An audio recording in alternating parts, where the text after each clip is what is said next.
Estamos con Alejandro Grimson en Noticias 3.0 conversando sobre lo que se ha convertido ahora, a raíz de la publicación de su libro, que es el peronismo, en tema casi obligado de conversación con Alejandro. Al principio del otro bloque yo te comenté que cada generación que ha entrado en la política se ha hecho esa pregunta, ¿qué es el peronismo? Y la ha ido respondiendo. ¿Cuáles son los elementos distintivos de las respuestas que a esa pregunta se hacen los argentinos que se han acercado a todo esto a partir del siglo XXI? Mira, yo creo que hay una comparación, que es que en 1945, 55, 73 o 83 inclusive, te diría, era muy difícil tratar de responder esas preguntas con una cierta distancia histórica.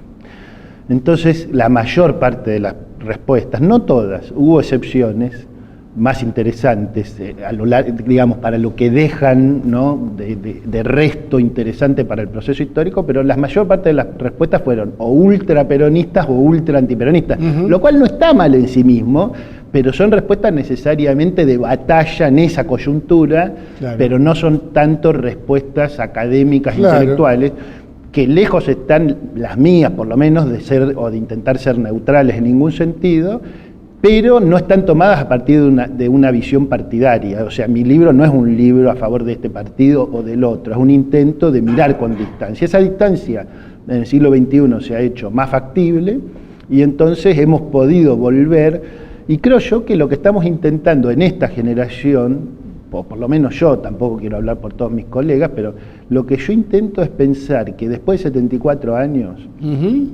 los argentinos y las argentinas nos merecemos un balance un poco más nacional de qué fue el primer peronismo y la Revolución Libertadora. Necesitamos eso, necesitamos pensar con un cierto equilibrio, con preguntas, como decíamos antes, bueno, ¿qué pasó con la libertad de expresión o con los derechos sociales o con el nivel de ingresos de la clase trabajadora en un momento y en otro? ¿Qué implicó la proscripción de un partido político y de su principal figura durante tantos años? ¿A qué situaciones llevó a la Argentina, digamos? Porque hoy, mirado desde hoy, es muy claro que el 55 es la antesala del 76, para decirlo de manera, claro, muy breve. Es decir, es el inicio de una situación de violencia política en la cual termina la Argentina viviendo su peor tragedia. O sea, el 55 de alguna forma tiene intervalos muy breves, ¿no? Sí. Pero básicamente termina en el año 83, digamos, uno podría decir, ¿no? El 55. El 55, digamos, claro, como momento de inauguración de una situación de violencia política, claro, descomunal, nunca vivida, digamos, pues nunca se había vivido una situación de violencia como la que hubo con el bombardeo a la plaza, después los fusilamientos. Claro. Y bueno, eso fue un proceso de violencia infernal que tiene otras características en cada uno de los momentos. Yo analizo distintos momentos de eso. Sí, digo, mi generación entraba a la política y se acercaba al peronismo y tenía una alternativa, o la lucha armada o la lucha política. Esa alternativa desapareció. Desapareció, en primer lugar, porque yo creo que el peronismo y los sectores democráticos no peronistas, por ejemplo, Raúl Alfonsín y todo su linaje político, muchísimos sectores, los socialistas, son sectores democráticos hoy, digamos, en el 55 tuvieron una visión que hoy ninguno de ellos repetiría, tal. O sea, tampoco podemos empezar a decir, escúchame, vos sos peronista, tenés culpa de lo malo que hizo el peronismo, vos sos antiperonista, entonces tenés culpa de todo lo malo. Bueno, espera, porque a partir del 83 hubo otro consenso que los sectores populares y democráticos de la Argentina, si hay guerra en la Argentina, siempre pierden. ¿Eso es así? Siempre los que pierden son los más pobres, siempre los que pierden son las clases medias, los trabajadores, las trabajadoras. Entonces, lo que no puede haber es guerra. Lo que hay que hacer es mantener a rajatabla la regla de que vamos a elecciones sin fraude. Esa es la regla, y sin proscripciones. Sí, porque la tragedia de Brasil, yo miro Brasil desde la Argentina, escribiendo este libro, y digo, Brasil está en el 55, o sea, meten preso a Lula, está preso Lula, entonces, los gobiernos que haya en Brasil, mientras el principal candidato esté proscripto, no tienen legitimidad de origen, que es algo básico para los procesos democráticos, es lo que se llama legitimidad de origen. No hay legitimidad de origen si vos proscribís a la principal figura política de la oposición. A mí me dicen, yo por ejemplo pregunto, ¿cuántos dirigentes opositores hubo presos en el gobierno de Néstor Kirchner?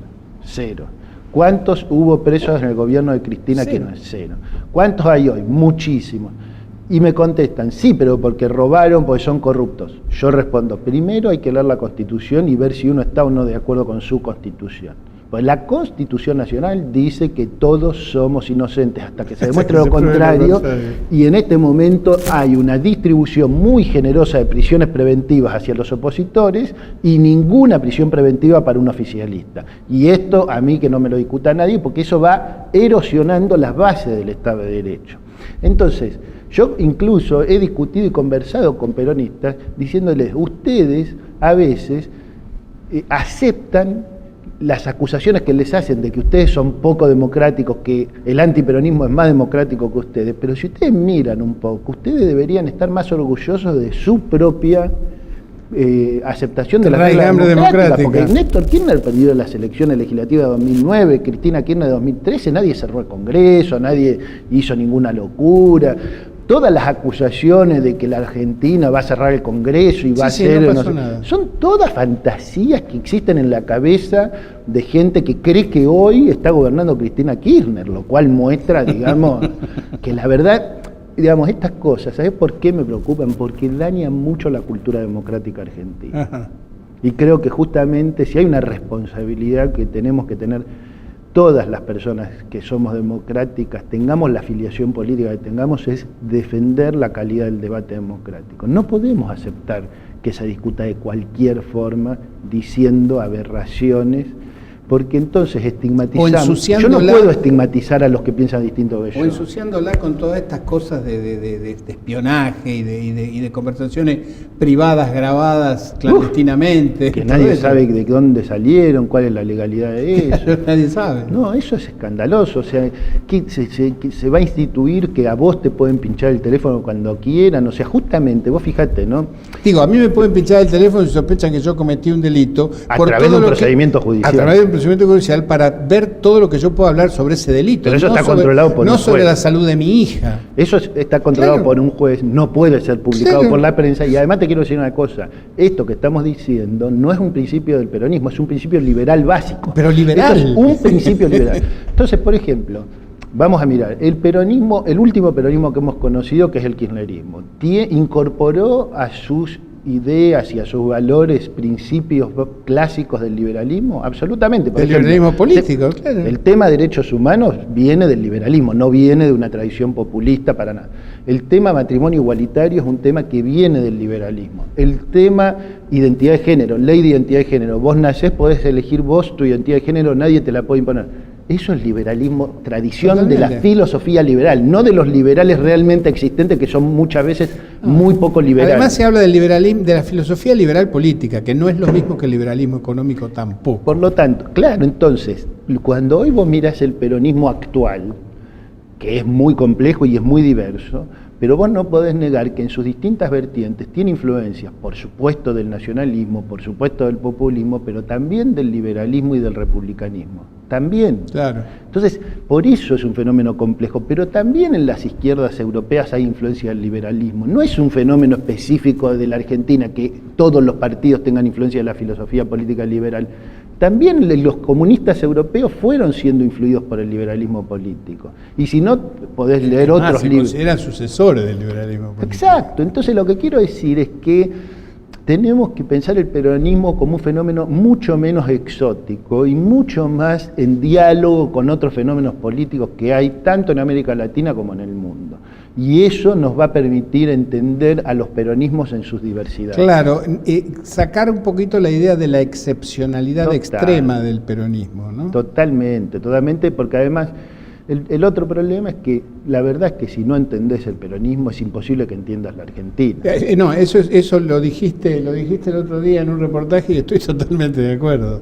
Digo, la sensación es que es como la manera de pensar la política en la Argentina. Claro.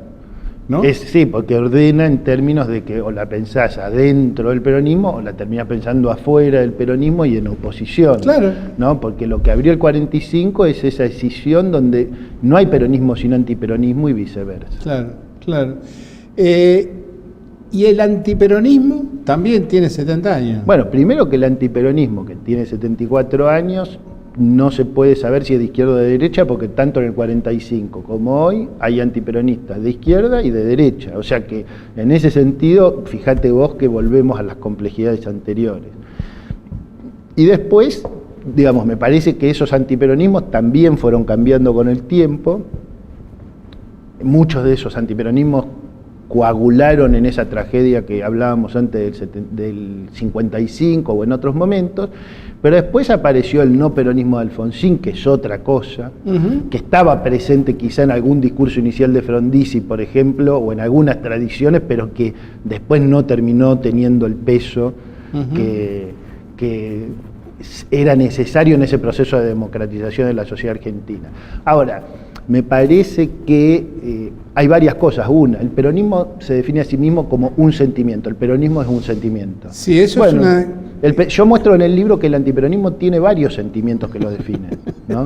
El hastío, lo cito en palabras de Borges, de Scioldi, de Martínez Estrada. El hastío, la vergüenza, el miedo, el pánico a la venganza de los pobres, etc. Hay un montón de sentimientos que están coagulando el antiperonismo. ¿Por qué? Porque no hay política sin emoción y pasión. La política implica circulación de afectos, implica emociones. Te dejo una pregunta, vamos a ir cerrando, pero te dejo una pregunta, a ver, que me conteste. ¿Por qué, a diferencia de otros movimientos similares, surgidos más o menos en la misma época en América Latina, ha durado tanto? Yo creo que una de las razones es que hay algo de una frase de Perón, digamos, que él decía, no es que nosotros seamos tan buenos, sino que ellos son peores, que es algo que se ha vivido de manera muy intensa. ¿En qué sentido? Que realmente para las clases populares lo que pasó después del 55 fue muy duro en términos económicos, no solo políticos. Claro. ¿Entendés? Y lo que pasa hoy otra vez, digamos, y así podríamos tener otros ejemplos, pero quiero decir, no es que las clases populares en Argentina pensaran que en 2014 o 2015 no había problemas, tenían muchos problemas. Ahora, lo que está pasando en estos 3 años y medio es terrible para cualquier trabajador y para todas las clases medias. Es más, todos los sociólogos y sociólogas de la Argentina tienen una pregunta, que es ¿quién gana con este gobierno? Claro. Entonces, me parece que ahí está una clave de por qué persiste el antiperonismo. No es solo porque tiene algunos logros importantes en su historia, que los tiene, por supuesto, pero también es porque hubo un antiperonismo en algunos momentos que tienen que ver con lo que estamos viviendo hoy en la Argentina y que termina alimentando una ferviente bronca que se transforma a veces en la ilusión de que haya una cosa diferente. ¿Sos peronista? No, yo lo cuento eso en la introducción del libro. No, pero te pregunto, ¿sos peronista? Quise que ganara un peronista en un momento, otra vez no me considero, pero me considero un no peronista. Ajá. Que está muy cercano hoy a toda la fuerza del peronismo. Es Alejandro Grimson. Le recomiendo vivamente su libro. Se llama ¿Qué es el peronismo? Editorial Siglo XXI. Y nos acompañó. Te agradezco muchísimo esta entrevista. Gracias, Alejandro. A vos. Un placer. Gracias. Seguimos en Noticias.